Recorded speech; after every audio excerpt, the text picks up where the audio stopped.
नमस्कार, मैं हूं आशीष चित्रांशी और आप देख रहे हैं the news launcher. Hot topic with Hemant Atri. लाइए हेमंत जी को स्क्रीन पर जोड़िए।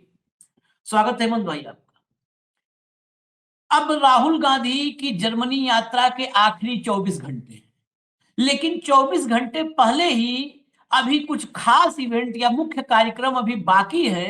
उससे पहले ही मात्र 76 सेकंड में 76 सेकंड में राहुल गांधी ने मोदी और भागवत इन दोनों का असली सच पूरी दुनिया को बता दिया है। अब फिर बिलबिलाएंगे, बौखलाएंगे। अब देखिए, आईटी सेल वाले कहेंगे विदेश में जाकर के देश को बदनाम कर रहे हैं। भाई, संघ देश नहीं है, मोदी देश नहीं है। मोदी और संघ की हकीकत, मोदी और भागवत का असली सच अगर राहुल बता रहे हैं तो इसमें देश की कोई बदनामी नहीं है। दुनिया को पता है, अब तो ग्लोबल विलेज है और सोशल मीडिया का जमाना है। सब देख रहे हैं कि मोदी जी बंसी बजा रहे हैं और राहुल देश में लोकतंत्र बचाने के लिए लड़ रहे हैं। मोदी जी का बंसी बजाने वाला फोटो शायद आप लोगों ने ना देखा हो, दिखा दीजिए जरा वो बंसी बजाने वाला। हमने सुना था कोई था जो बंसी बजाता था रोम में, अब हमारे सामने बंसी बजैया दिख रहा है। चलिए हटा दीजिए इसको, हटा दीजिए। जर्मनी में राहुल गांधी ने वंदे मातरम, वंदे मातरम जय किया। वही वंदे मातरम जिस पर मोदी जी ने संसद में चर्चा रखी थी। उनको लगा वंदे मातरम पर चर्चा करेंगे तो जिस राष्ट्रवाद की आड़ में हम छिपते हैं फिर से उस राष्ट्रवाद को हम धार देंगे। लेकिन धार देने के चक्कर में उधार देना पड़ गया। सब उधार वाले जितने सिंदूर हैं, उधार के सिंदूर सब एक्सपोज हो गए उस चक्कर में। खैर, अब हम आते हैं सीधे वीडियो पर और हेमंत जी के पास चलते हैं चर्चा में। भैया पहला वीडियो दिखाइए। पहला वीडियो 1 मिनट का है, ये देखिए। फिर दूसरा दिखाएंगे 16 सेकंड का, कुल 76 second. Our entire culture is based on truth. You can look at any religion you want. Essentially, they are saying follow the truth. Congress Party, Mahatma Gandhi, even yourself, we defend the truth of India.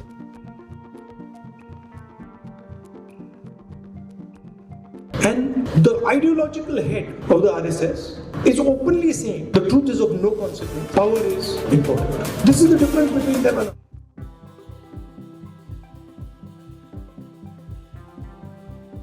excellent ambassadors for our country. You carry the idea of India, you carry the truth of India. And I'm extremely proud.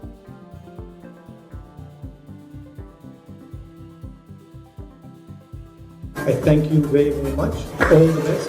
Lots of love to you.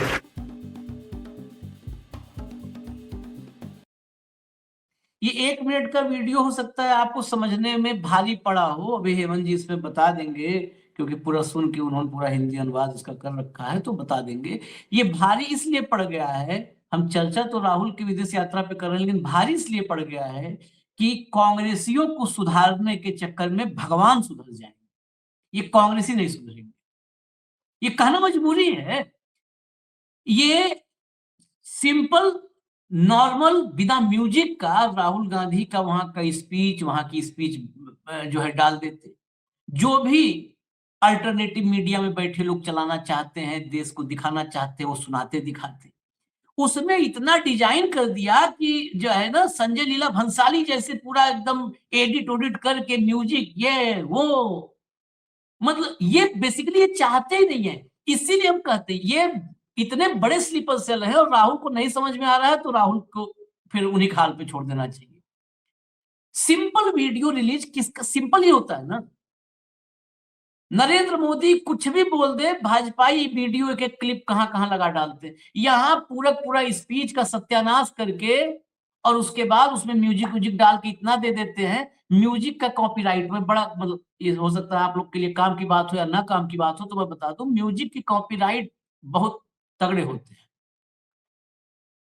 उस चक्कर में कोई नहीं दिखाएगा। हम तो बड़ा जोखिम अब ले करके फिर भी ले आते हैं, उसमें कुछ भी डाउन करके अप करके जोखिम लेकर के ले आते हैं। कौन दिखाएगा, कौन म्यूजिक कॉपीराइट के चक्कर में जाएगा। लेकिन ये कांग्रेसी जो कोर टीम है ना, ये कोर टीम सत्यानाश करके मानेगी, सत्यानाशी टीम है।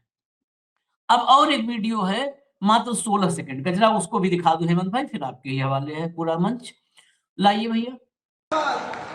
Bro, don't जय come. Congress, Why you are doing जय कांग्रेस, जय हिंद, जय हिंद, वंदे मातरम, वंदे मातरम। Thank you. अभी इथियोपिया से एक वीडियो आया था वंदे मातरम, वहां पर जो स्थानीय कलाकार थे वो वंदे मातरम परफॉर्म कर रहे थे, वंदे मातरम परफॉर्म कर रहे थे, और मोदी जी एक गोल टेबल पे बैठे हुए थे वहां के जो है राष्ट्राध्यक्ष के साथ, गणमान्य लोगों के साथ। वंदे मातरम पर प्रधानमंत्री इतना ज्ञान दिए थे ना, वंदे मातरम पर नरेंद्र मोदी खड़े भी नहीं हुए, खड़े नहीं हुए। क्लिप वही है कि वो फिल्मी सॉन्ग पे वंदे मातरम वाली ट्यून पे है, इसलिए फिर वहां पर वो इशू है। आप लोग जाके चेक कर सकते हैं, जो भी हम बोलते हैं वो बिल्कुल जब 100% पुख्ता होता है वही बताते हैं। खड़े नहीं हुए, बैठ करके ऐसे ऐसे ताली बजा रहे हैं बैठे हुए। ये क्या सम्मान करेंगे वंदे मातरम का, जो वंदे मातरम विदेश में गान हो रहा है तो खड़े नहीं हो रहे हैं। यहाँ पर राहुल को आप देखिए। और तो अभी राजस्थान में 4 दिन पहले एक कार्यक्रम हुआ, उसमें मुख्यमंत्री भजन लाल शर्मा से लेकर सब मौजूद थे। तो वंदे मातरम कहा गया कि आखिर में वंदे मातरम प्ले करो, तो वंदे मातरम पता है कौन सा प्ले कर दिया? वंदे मातरम जो ए.आर. रहमान ने अपनी फिल्म में कंपोज किया था, उसमें आगे पीछे सब दुनिया भर का डायलॉग जोड़ करके वो वंदे मातरम प्ले कर दिया। वंदे मातरम सुजलाम सुफलाम मलेर शीतलाम वाला नहीं, वो फिल्मी वंदे मातरम जो फिल्म का गाना उन्होंने उनके जो उनका लिरिक्स था उसको प्ले कर दिया। ये वंदे मातरम का सम्मान करेंगे सब। अब चलते हैं जरा हेमंत भाई के पास, और कहानी उनके पास बहुत सारी है। हेमंत भाई, ये 76 सेकंड, इसमें 2 लोग का सचाया है, सिर्फ भागवत नहीं, वंदे मातरम में मोदी और सच और शक्ति में भागवत पूरी दुनिया के सामने एक्सपोज हुए हैं। आशीष भाई नमस्कार, आपको सारे दर्शक साथियों को भी। देखिए एक्सपोज से तो अब ये लोग ऊपर उठ गए, उसकी तो चर्चा आप ना करें तो ज्यादा बेहतर है।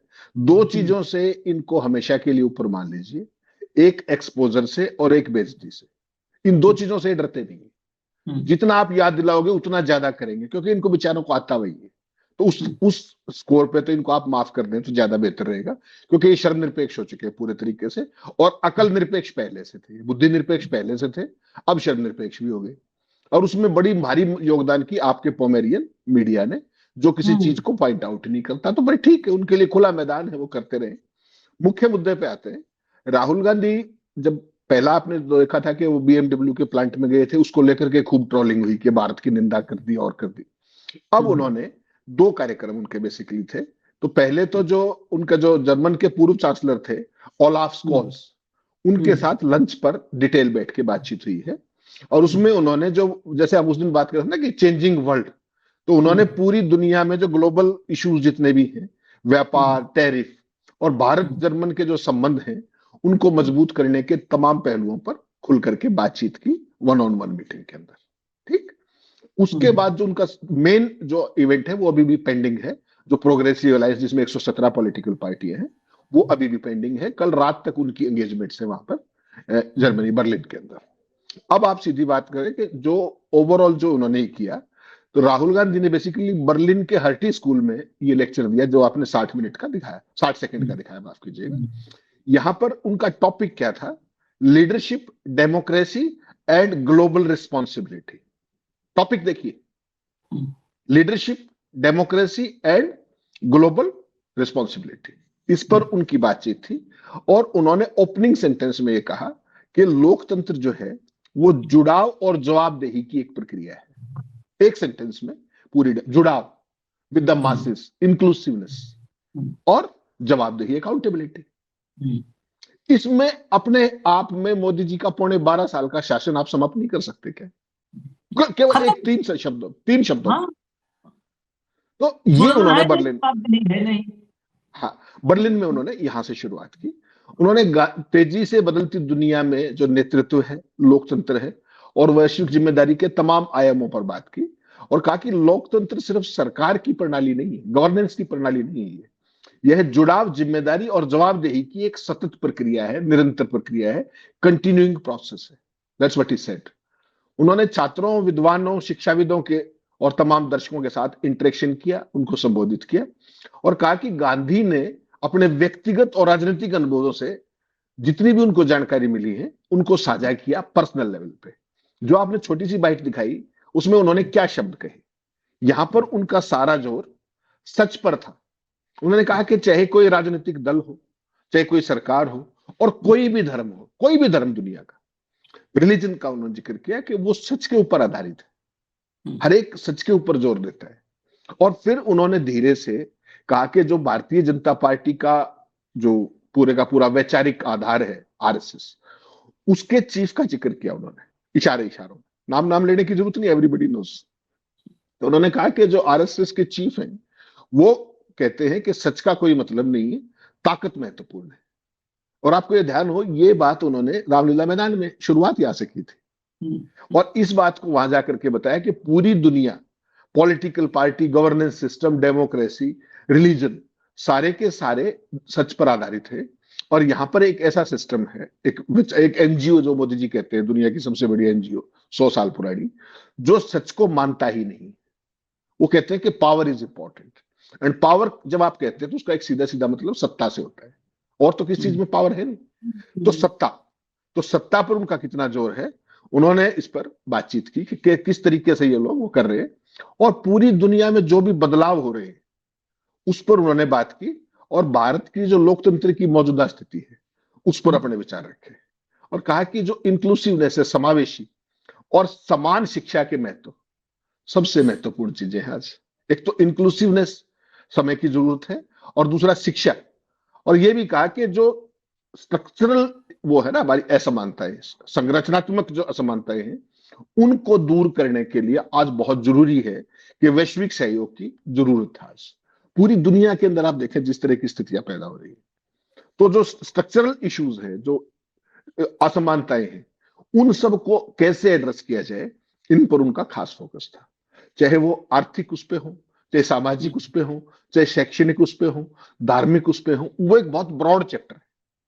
उस सारे को अच्छा अकेला केवल ये नहीं कि मोदी जी की तरह अपने एक तरफा भाषण दिया, टेलीप्रॉम्प्टर पढ़ा, डंका बजाया, चल दिए। नो, फ्री व्हीलिंग इंटरेक्शन हुआ बाकायदा। इंडियन ओवरसीज कांग्रेस के तमाम पूरे यूरोप के चैप्टर जितने भी हैं यूरोप में, वो सारे के सारे प्रतिनिधि आए हुए थे।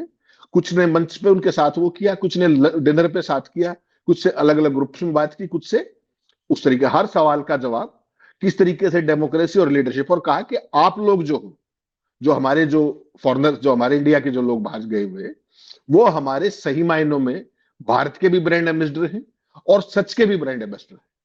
तो पूरे का पूरा जोर उनका सच पे था कि सच का महत्व क्या है। उसमें महात्मा गांधी का भी रेफरेंस है कि महात्मा गांधी सच को किस तरीके से उसको इस्टेब्लिश करते थे।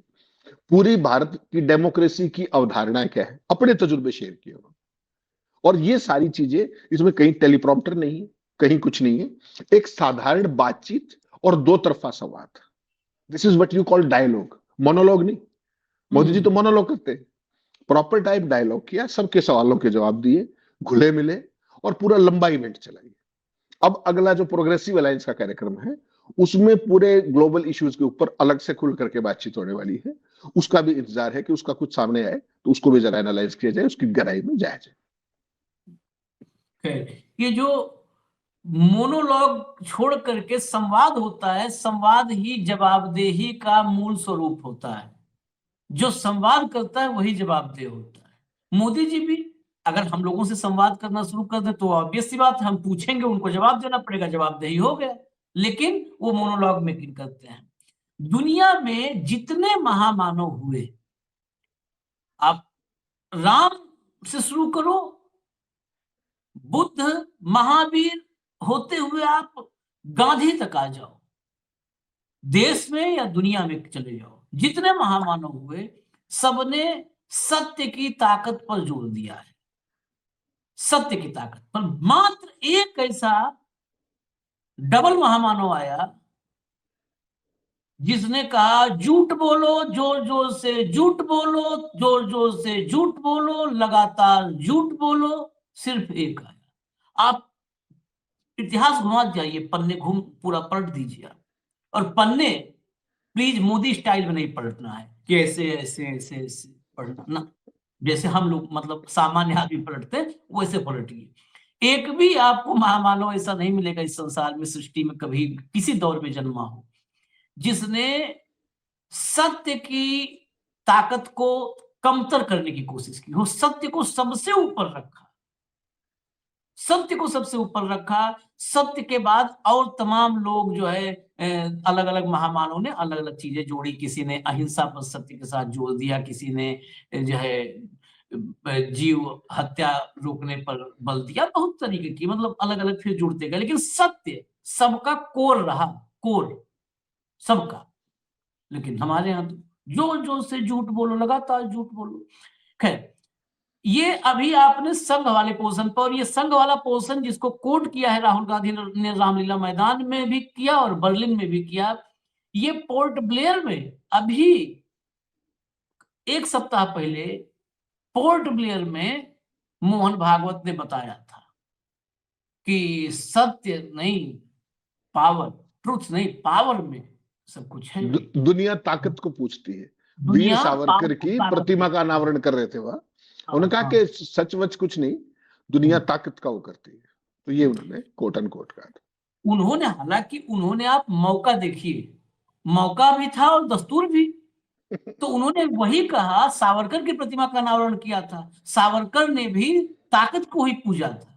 अंग्रेज ताकतवर थे तो पूजना शुरू कर दिए थे, ले अगरबत्ती, ले धूप, ले दिया, ताकत को ही तो पूजा था। तो सावरकर की प्रतिमा का अनावरण था, वही उन्होंने बताया कि ताकत को दुनिया पूजती है। ये सावरकर भी ताकत को ही पूजे थे, गांधी वगैरह ताकत को नहीं पूजे। उन्होंने अंग्रेजों से लड़ाई लड़ी, सावरकर ने माफी मांगी। खैर, दूसरे हिस्से पर भी थोड़ा रोशनी डालना बचा है, वंदे मातरम पे। मैंने कुछ एग्जाम्पल जो अभी हाल ही में मैंने देखा था वो मैंने रखा भी, वंदे मातरम पर भी, क्योंकि ये वंदे मातरम ये नया औजार जो है वो राजनीतिक टूल भाजपा ने उठाया है हाथ में। हालांकि है उल्टा, यह औजार, राजनीतिक औजार जो है उल्टा काम करेगा, लेकिन फिर भी नया नया बिल्कुल लेटेस्ट टूल है, पॉलिटिकल टूल। और देखिए, इथियोपिया में मोदी जी और जर्मनी में राहुल गांधी, वंदे मातरम में मोदी फंसे कि नहीं फंसे?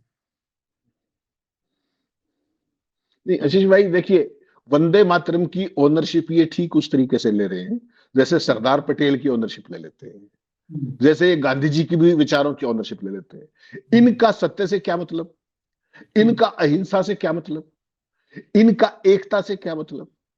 ये तो अंग्रेजों के सही मायनों में इनहेरिटर्स है उनकी पॉलिसीज के। उनकी पॉलिसी क्या थी? Divide and rule. ये क्या करते हैं? Divide and rule. संसद परिसर के अंदर केंद्र सरकार का एक मंत्री नीतीश कुमार की हरकत का समर्थन कर देता है। आप सोचिए, मैं सिर्फ एक हाइपोथेटिकल सवाल आपको कह रहा हूं कि क्या वो लड़की मुस्लिम थी केवल इसलिए? अगर वो लड़की हिंदू होती सपोजली, फिर क्या होता? वो सवाल नहीं है।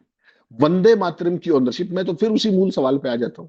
आपने किया जो कुछ किया, सेल्फ गोल था ये, और ये कुल्हाड़ी पे पैर मारना कहते हैं इसको, पैर पे कुल्हाड़ी मारना नहीं। जो इन्होंने वंदे मातरम पर चर्चा कराई संसद के अंदर, उसके पीछे पर्पस केवल एक था कि उसकी पूरी ओनरशिप, पूरे राष्ट्रवाद को अपने खाते में लिख लो। घर की भाई खुद ही लिखने वाले हैं, कोई समस्या नहीं, उसको लिख डालो और उसके बाद बंगाल चुनाव में उतर जाना। चाहे वो बंकिम दा हो, चाहे वो रविंद्रनाथ टैगोर हो, चाहे गुरुदेव, चाहे कोई और हो, सबकी ओनरशिप खुद के पास ले लो। और जब उसमें सवाल साधारण से आ गए कि आप केवल अपने उन फ्रीडम फाइटर्स का नाम बताइए जिन्होंने वंदे मातरम गाते हुए सरकार के साथ गिरफ्तारी दी हुई या कुछ किया हो, तो एक नाम नहीं मिला, एक भी नहीं मिला। एक जिक्र किया था मोदी जी ने कि अपने जो वीर सावरकर हैं वो लंदन के इंडिया हाउस के अंदर वीर सावरकर वो गाया करते वंदे मातरम। उसका कोई सबूत उस तरीके से उन्होंने, और बाकी तो कोई व्यक्ति मिला ही नहीं। इसीलिए संसद के अंदर उन्होंने तथ्यों को तोड़ मरोड़ने की कोशिश की। किस तरीके से नेहरू जी की चिट्ठी, रविंद्रनाथ टैगोर गुरुदेव को जो चिट्ठी लिखी उन्होंने, उसको उन्होंने मिसकोट किया पहला वाक्य, जबकि पूरी चिट्ठी फिर प्रियंका गांधी ने पढ़ के सुनाई। तो जो ये सिलेक्टिव चीजें हैं, इससे ये खुद ही एक्सपोज हुए। इसमें कमाल की बात ये हुई कि अकेली कांग्रेस ने ओनरशिप नहीं ली, समूचे विपक्ष ने ओनरशिप ली और ये जबरदस्ती जो ओनरशिप ले रहे थे ये एक्सपोज हो गए। इतना सा फर्क समझना पड़ेगा आपको। जिस सरकार के मुख्यमंत्रियों को इतनी समझ नहीं है कि वंदे मातरम का असली स्वरूप क्या है, वो अपने कार्यक्रमों के अंदर फिल्मी वंदे मातरम चलवा रहे हैं, तो उनका कमिटमेंट समझ सकते हो ना आप। और वो अब कमिटमेंट इसीलिए है कि वो ओनरशिप नहीं है। अगर ओनरशिप होती तो इस तरह की चीज कभी नहीं हो सकती। मुख्यमंत्री मंच में बैठा है और फिल्मी वंदे मातरम आपने गवा दिया, चलवा दिया, तो अपने आप में। और फिर प्रधानमंत्री जी जैसे, मान लीजिए वंदे मातरम चल रहा है, तो आपको ताली बजाने के लिए किसने कहा बैठे बैठे, ये बता दीजिए जरा। कोई एक दूसरी कोई एक पिक्चर दिखा दीजिए कि किसी भी देश का राष्ट्रगान बज रहा हो या और बज रहा हो और उसके बीच में कोई ताली बजा रहा हो, कोई एक, दुनिया का, मैं इंडिया की बात नहीं कर रहा हूं। तो वैसी चीजों को ठीक है, या कोई पूछेगा नहीं सवाल। मैंने बिल्कुल ओपनिंग में आपको कहा कि इनको फ्री फील्ड दे रखा है कि कोई आपसे कोई सवाल नहीं पूछेगा, जो मर्जी आए आप कहो, जो मर्जी आए आप करो। टू दैट एक्सटेंट इनके पास लिबर्टी है। लेकिन जो ओवरऑल वहां पर देखा राहुल गांधी के मंच पर, जय कांग्रेस, जय भारत, जय हिंद, वंदे मातरम, तो it was a mix of all. जो राष्ट्रवाद की जो हमारी परिकल्पना है वो सारी चीजें थी। तो बेसिकली एक चीज आपको देखनी पड़ेगी कि कोई भी इंटरनेशनल फोरम जिस पर राहुल गांधी जाते हैं, उसमें कहीं ना कहीं देखिए, जो देश की जो हमारी इंटरनेशनली, आज से नहीं सदियों से, देश की बौद्धिक गहराई, लोकतांत्रिक मूल्यों के प्रति हमारा समर्पण और नैतिक स्पष्टता बिल्कुल क्लियर रहती है। किसी को समझ में आए तो ठीक और ना आए तो ठीक। आईटी सेल ने क्या किया है, जो आपने बाद में वीडियो दिखाया 16 सेकंड वाला, उसको सर्कुलेट करना शुरू कर दिया वंदे मातरम के नाम पर। ठीक कि राहुल गांधी रुके नहीं, खड़े नहीं हुए वहां पे। अरे मोदी जी तो बैठ के तालियां बजा रहे थे। अपने इनसे वाले विचारों से जिसे पता ही नहीं है वंदे मातरम पे खड़ा होना, वंदे मातरम नहीं लग रहा है कि वो भांगड़ा चल रहा है, पहले उसको संभाल लो। राहुल तो खड़े थे, अब क्या वंदे मातरम बोलने के बाद 3-4 दिन खड़ा रहना पड़ता है क्या? तो है? और वो भी एक नारे के तौर पे लगा रहे थे, वंदे मातरम नारे के तौर पे। वो गाना नहीं चल रहा था वहां पर, गीत नहीं चल, राष्ट्रगीत नहीं चल रहा था उस तरीके से। यहाँ तो प्रॉपर टाइप चल रहा था जब मोदी जी ताली बजा रहे थे। तो हाँ, खैर वो चीजें चलती रहेंगी आशीष भाई। जब भी कभी आप बिना किसी ठोस धरातल के किसी की विरासत को धक्के से कब्जाने की कोशिश करोगे, तो याद रखना एक्सपोज होना स्वाभाविक है। तब भी एक्सपोज हुए थे आजादी के आंदोलन में। आजादी के आंदोलन से लेकर अब तक भी एक्सपोज होते हैं आजादी के आंदोलन में अपनी भूमिका को लेकर के। और अब केवल एक ही ये बहस करवा करके संसद के अंदर, इसमें जो अखिलेश यादव ने बड़ी अच्छी बात जो कह दी वहां पे कि ये राष्ट्रवादी नहीं, ये राष्ट्र विवादी, वो वाक्य मुझे सबसे ज्यादा, कि हर चीज पे विवाद खड़ा कर देना, ये इन्होंने अपनी नई यूएसपी बढ़ा ली है। और मीडिया इनकी पूरी मदद करता है उस तरीके से, कोई भी चीज आप उठा लीजिए। लेकिन जो राहुल गांधी के मन से जो चीजें दिखाई दी, वो अपने आप में एक सुकून की चीज है। कम से कम सच्चाई की बात उन्होंने की, डेमोक्रेसी की बात की, इंक्लूसिवनेस की बात की, जवाबदेही की बात की। तो ये सारे सवाल ही आज हमारे सामने सबसे बड़ी चुनौती बने हुए हैं, सबसे बड़ा मुंह बाय खड़े हुए। एक छोटी सी बात कह के अपनी बात खत्म करूंगा। संसद का सत्र खत्म हो गया, सैनिटाइज होगी संसद। ये जो पूरा सेशन था, शीतकालीन सत्र कहते हैं हम, इस शीतकालीन सत्र के दौरान दिल्ली का प्रदूषण एक दिन भी ऐसा था जिस दिन वो सीवियर से नीचे आया हो, एक दिन भी। और 15 दिन में भारत की संसद के अंदर प्रदूषण पर कोई चर्चा हो पाई क्या? ना, एक शब्द की चर्चा हो पाई? बोलते डॉलर हुए भी के नहीं। डॉलर के मुकाबले रुपया 91 पे पहुंच गया, उसकी कोई चर्चा हुई क्या? लाल किले पर आतंकी हमला हुआ, उसके बाद ये पहला सेशन था, उस पर कोई चर्चा हुई क्या? टैरिफ जो अमेरिका ने कर रखा है, उस पर कोई स्पष्टीकरण या चर्चा हुई क्या? करोड़ों रुपए संसद को एक दिन चलाने पे होते। और गजब देखिए, जब राजनाथ ने ऑल पार्टी मीटिंग कन्वीन की थी इस तारीख को, उसमें जो लिस्ट बताई गई थी कि भाई ये बिजनेस हमारा है, ये विधेयक आएंगे, उनमें से 5 विधेयक गायब कर दिए गए। और जो सबसे 2 कंट्रोवर्शियल विधेयक थे, उनको लास्ट के 2 दिनों में ला करके आधी रात तक बहस करा के उनको पास कर दिया धक्के से। तो ये लोकतंत्र है, कोई जवाबदेही नहीं है। प्रदूषण के ऊपर लिस्टेड बिजनेस में कल बुलेटिन के अंदर बाकायदा के प्रियंका शुरुआत करेंगी प्रदूषण पे, उस पर कोई चर्चा हुई क्या? और आज जब स्पीकर साहब रिपोर्ट दे रहे थे संसद को, जब समाप्त कर रहे थे सेशन को, तो उन्होंने कहा कि इस बार संसद में सभी के सहयोग से 111% काम हुआ है। और जो सबसे महत्वपूर्ण काम था कि प्रदूषण पर चर्चा और उसका क्या वे आउट हो, उसका जिक्र नहीं। तो ये डेमोक्रेसी है। डेमोक्रेसी वो जो भाजपा बताए, डेमोक्रेसी वो जो मोदी सिखाए। इतनी बड़ी योजना रोजगार की, देश की, दुनिया की, विश्व की सबसे बड़ी योजना रोजगार की, मनरेगा, उसका रातों रात नाम पलट के उसका पता नहीं क्या से क्या कर दिया। और कहते हैं कि गांधी जी हमारे मन में बसते हैं, सोचिए आप। और विपक्ष ने नाम उनका इसलिए रखा था, गांधी जी का बाद में जोड़ा, क्योंकि उनको वोट चाहिए थे। तुम भी ले लेते वोट भाई, नाम हटाने का क्या मतलब था? तो इस तरह के कुतर्कों के सारे विपक्ष, इसीलिए जो बात राहुल गांधी बार बार कोट कर रहे हैं भागवत को, वो बड़ी महत्वपूर्ण हो जाती है कि सच जरूरी नहीं है, केवल ताकत जरूरी है। और उसको इन्होंने अपना गुरु मंत्र बना लिया है, ये बात मान के चलिए। मौसम पर कल बयान आया था जो है पर्यावरण राज्य मंत्री का। क्या कहा कि प्रदूषण से मौतों का कोई डेटा, कोई आंकड़ा नहीं है।